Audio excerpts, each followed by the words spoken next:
You know, I've got a real problem. You see this guy right here? This is my new bike, the Pivot Trail 429, and I love it. Well, most of it anyway. And that's where my problem lies. I'm already thinking about what upgrades, modifications, and changes I want to make to it. Now, it's wintertime where I'm at. I've got at least 4 months until I can head up to the mountains and ride my favorite trails again. And it would be super easy for me to take this thing on over to my local bike shop and say, you know, here's what's bugging me, have at it. But is that really the best way? Is that even a smart way to go about upgrading and fixing the problems? Well, that's exactly what we're talking about today. And by the end of this video, you will be on a much better path to not only making the upgrades that make sense for you, but to do so in a real smart way. So smart, in fact, they might even start naming trails after you. Smarty McSmart Pants. Wouldn't that be something?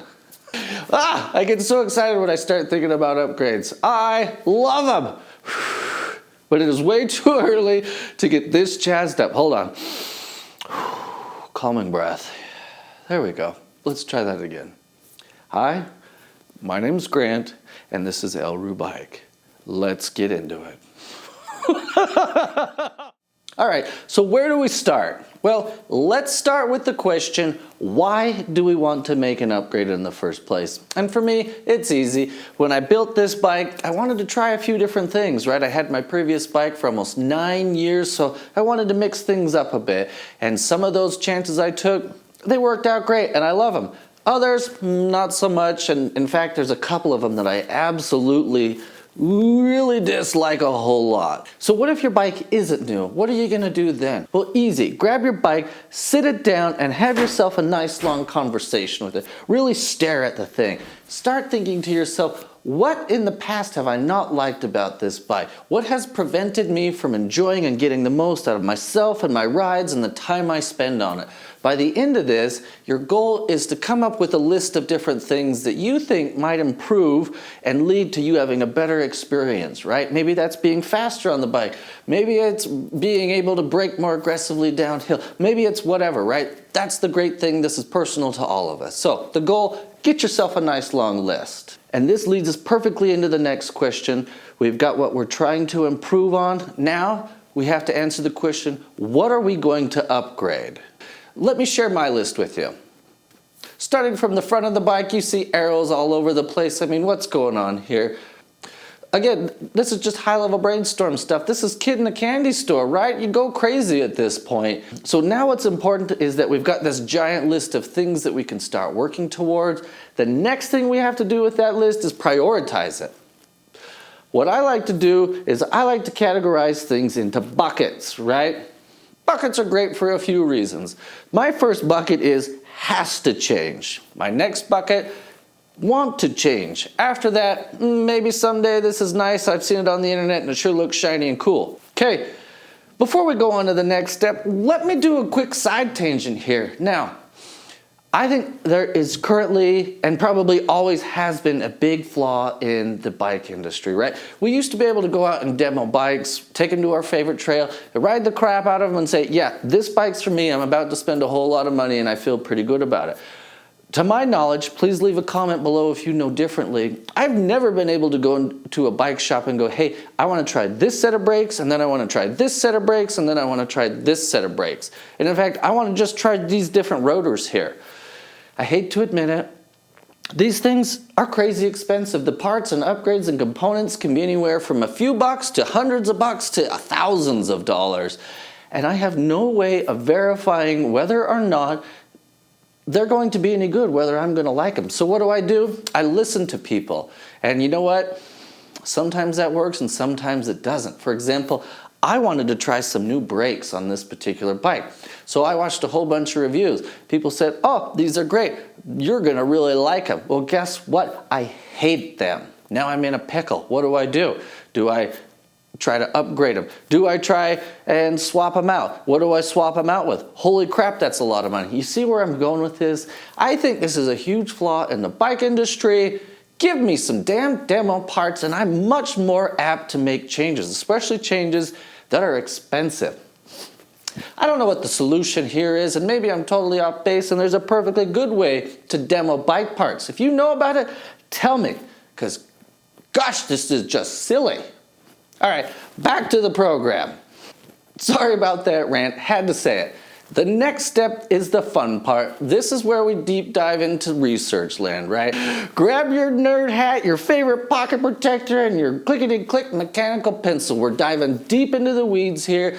We're watching way too many hours of videos. We're reading way too many forums.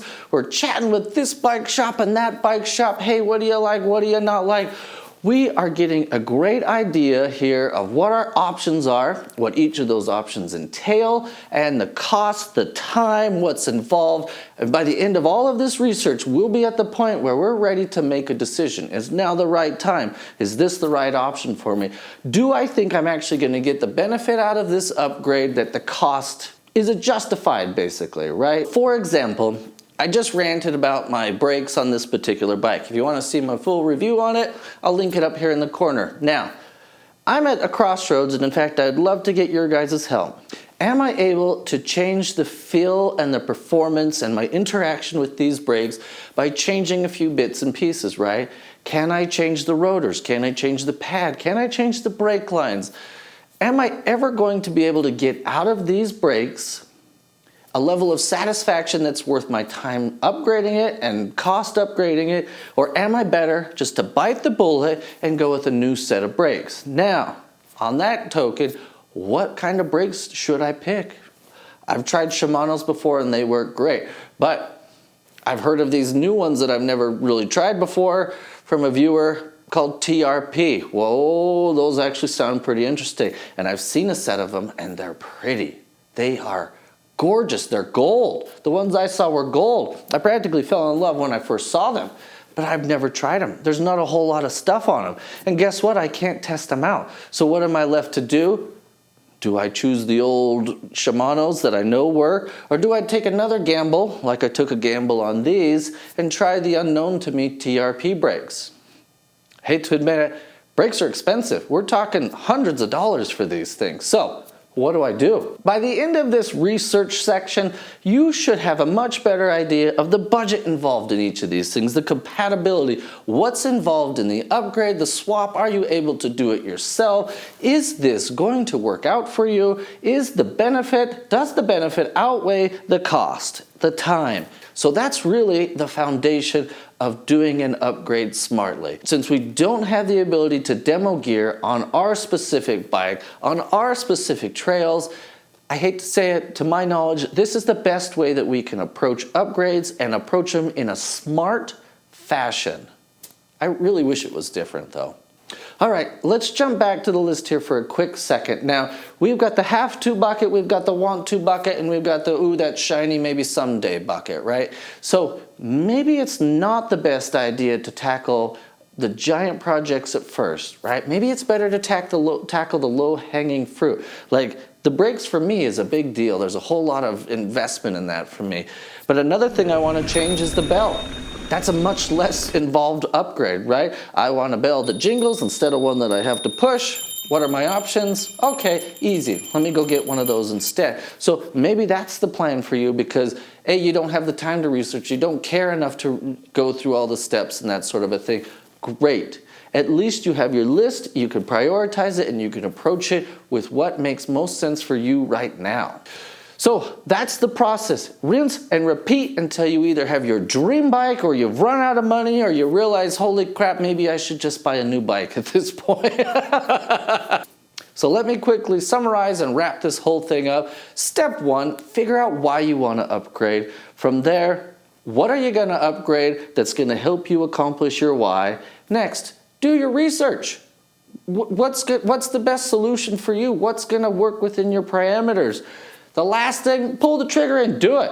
Move on with your list. And by the end of it, you may very well just have yourself the bike of your dreams, ready to tackle any trail that you can point it at, right? But are you ready to ride that dream bike? Well, I'm sure not, but I've been working on it. And if you want to see what I'm doing to get in shape so that once this snow finally melts, I'm going to leave a playlist right here. Nothing wrong with cardio. I know it's a 4-letter word, but come on, guys. Come on. You know, there's no reason that upgrades can't be fun. I love putting new stuff on a bike. It's absolutely amazing. I love biking, and anything that has the promise to bring me more enjoyment out of it, I'm all on board for, right? So at the end of the day, this is all about just improving what we like. That's all. Anyway, hope this has been helpful. Please like, subscribe below if you haven't already. Thanks. Bye.